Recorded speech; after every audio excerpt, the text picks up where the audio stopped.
Racing just is started with One Eye Jane. Break quickly to start. Rushing up now on the outside is Professor Jones to take the lead. We have Professor Jones battling Kenny Hub. One Eye Jane in second. And on the outside now is Boss Benji. Running by the rail is Legionnaire. The next online is Yes Kitty. And going along for the first turn, we have Professor Jones by about 2 lengths. One Eye Jane is right behind in second, and in third comes Legionnaire. Yes Kitty comes next. Boss Benji in the middle portion now is Smart Guru. Running by the rail now is Blue Angel. Then next online is Tricky Trees. Then followed now by Babes Magic.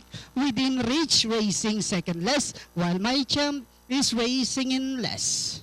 And at the fourth turn, we have Professor Jones moving up now is One Eye Jane. Legionnaire is racing in third, and in fourth comes moving up now is number 7, and this one is Smart Guru. Yes Kitty comes next, and they are now entering the home stretch. Professor Jones battling Kenny Hub. One Eye Jane remains in second, and in third Legionnaire. Yes Kitty, Smart Guru. Last 100 meters, Professor Jones now he strides away, entering the finish line. The birthday boy Christopher Garganta on Professor Jones. Second, One Eye Jane. Then comes Legionnaire.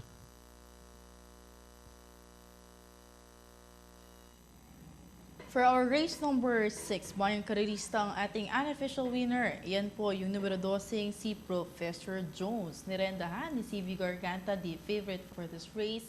Masa segundo